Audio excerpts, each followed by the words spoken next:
Portanto, assim como vocês receberam a Cristo Jesus, o Senhor, continue a viver nele, enraizados e edificados nele, firmados na fé, como foram ensinados, transbordando de gratidão. Colossenses 2, do 6 ao 7.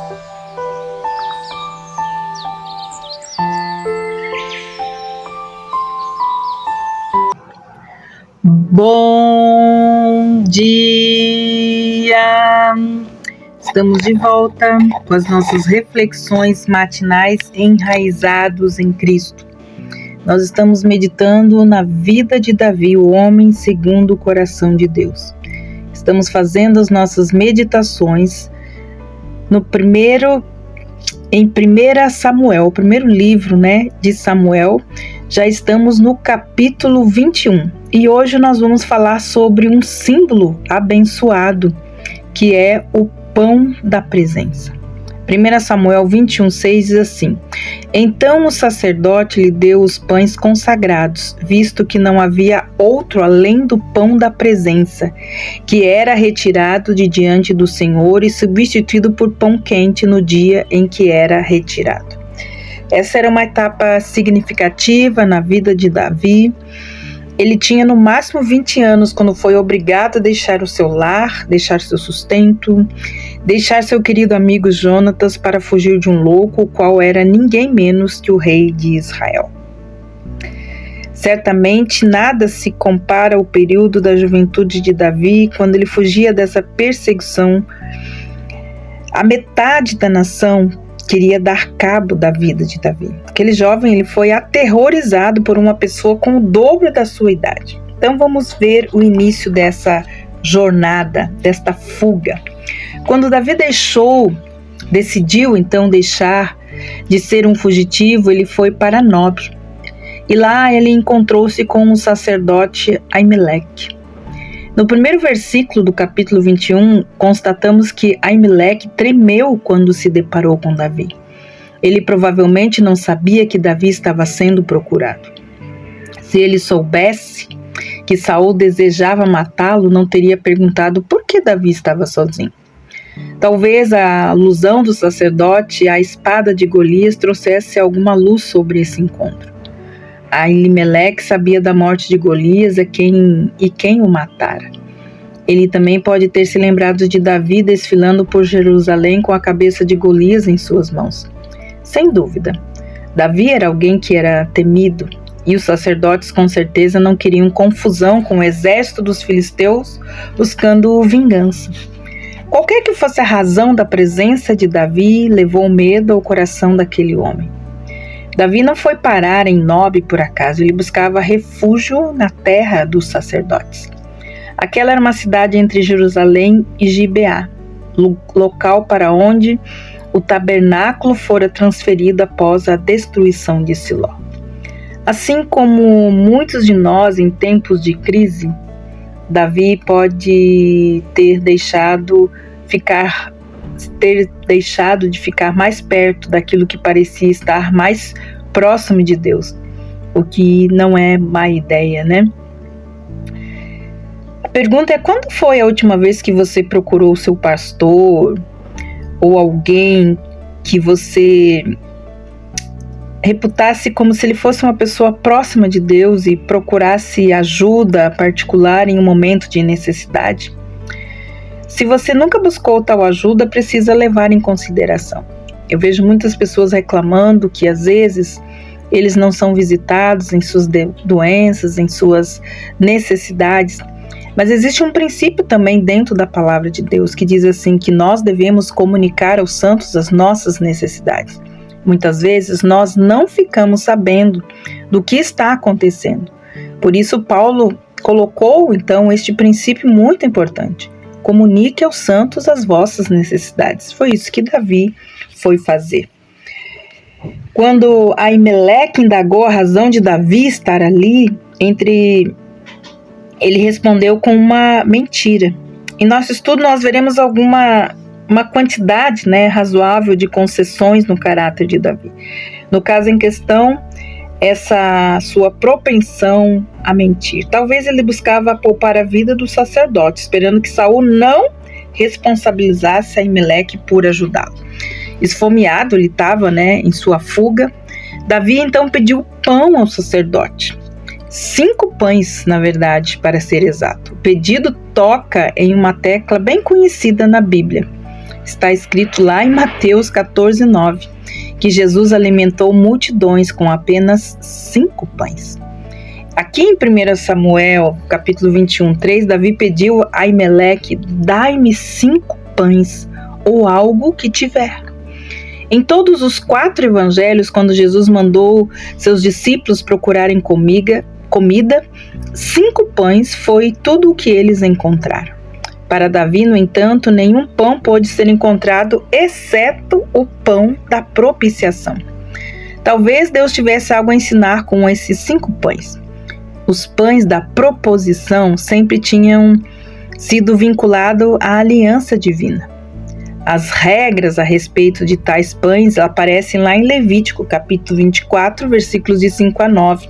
E o versículo 8 diz o seguinte: esses pães serão colocados regularmente perante o Senhor cada sábado, em nome dos israelitas, como uma aliança perpétua. Já o texto lá em Isaías, capítulo 55, versículo 3, ele fala uma amplitude maior dessa aliança. A passagem diz assim: deem-me ouvidos e venham a mim, ouçam-me, para que a sua alma viva. Farei uma aliança eterna com você, pois minha fidelidade foi prometida a Davi. Nós devemos considerar aqui 2 possíveis razões porque o Senhor pôde ser usado propositalmente aqueles pães para alimentar Davi. Em primeiro lugar, porque eles poderiam ser o símbolo da aliança perpétua do Altíssimo com Davi. De alguma forma, assim como as estrelas do céu simbolizavam a descendência de Abraão, aqueles pães foram colocados diante do Senhor para simbolizar aquela aliança. Deus pode ter usado os pães da proposição para lembrar Davi sobre o concerto eterno que ele havia feito com o seu rei. Uma segunda possível razão porque o Senhor pôde então propositalmente posto esses pães para alimentar Davi, pode ser que eles simbolizavam a provisão da presença divina ali na vida de Davi. Assim como a primeira razão é possível, simbolizava uma aliança para um coletivo, o reinado, a segunda razão talvez tenha sido esse simbolizado com uma aliança não só coletiva, mas também pessoal. Aqui é importante a gente entender uma coisa. O termo hebraico para proposição é pané, que significa fisionomia, presença ou rosto. Guarda essa. A aliança perpétua, simbolizada pelos pães da proposição, tipificava a garantia da presença de Deus no meio do seu povo. Quando o Altíssimo ofereceu pão a Davi por intermédio do sacerdote Aimeleque, creio que o Senhor estava garantindo a sua presença com o rapaz toda a jornada do seu exílio. Será que a promessa divina foi a fonte de inspiração de Davi para que escrevesse 2 versículos a seguir? Salmos 22, 24 e o 31, 16 dizem assim: pois não menosprezou, nem repudiou o sofrimento do aflito, nem escondeu dele o rosto, mas ouviu o seu grito de socorro. Faz o teu rosto resplandecer sobre o teu servo e salva-me por teu amor leal. A palavra usada para rosto em ambos os salmos é a mesma usada para proposição em Os Pães da Proposição. Deus estava fazendo muito mais naquele momento em nome do que apenas alimentar o estômago faminto de Davi. Acredito que o Todo-Poderoso garantiu sua presença ao futuro rei e prometeu também ser o seu provedor. Observe o nome com que Jesus se identifica no Evangelho de João, lá em João 6, 47 e 48. Ele diz assim: asseguro-lhes que aquele que crê em mim tem a vida eterna, pois eu sou o pão da vida. Você já reparou como Jesus relacionou o pão da vida com a vida eterna? Cristo é o pão da presença de Deus para nós. Suas pisaduras são colocadas diante do Senhor como um memorial perpétuo de que o salário de nosso pecado já foi pago. Por isso Jesus disse: esse é o pão, este pão é a minha carne, que eu darei pela vida do mundo. João 6:51. Aqueles que comeram o pão de sua presença desfrutam para sempre da sua aliança que Deus fez com Davi há milhares de anos. Ele renova a sua promessa para nós. Lá em Hebreus 13:5 diz assim: nunca te deixarei e nunca te abandonarei. O Senhor lembrou a Davi de sua presença, da sua provisão, não apenas ali por meio do sacerdote, mas também de outra maneira. Deus fez esta promessa de cuidar de Davi, até que aquilo que ele já havia feito, ungindo Davi como rei, acontecesse. Então, amados, o que nós precisamos aprender, que nós devemos entender, peça a Deus que o torne mais consciente dos símbolos da presença dele em sua vida, para que você tenha segurança divina em qualquer situação. Naquele tempo, Davi lidou com dias muito difíceis, mas nós devemos observar mais profundamente o coração que o Senhor viu e amou. Ao estudar a palavra de Deus é uma questão de hábito. Continue orando por fome e sede da palavra, porque ele é o pão da propiciação. Ele é o pão da presença. Assim como Davi, o Pai não quer que você e eu se alimente de qualquer pão, mas do pão da sua presença, e a sua mesa está sempre posta. Jesus é o pão da presença, o pão da propiciação. Que nós podemos orar: mostra-nos, reflete o teu rosto sobre o nosso rosto, Jesus. Torna-te propício a nós, pecadores que somos. Salva-nos e cura-nos, liberta-nos, porque queremos viver eternamente em sua preciosa presença.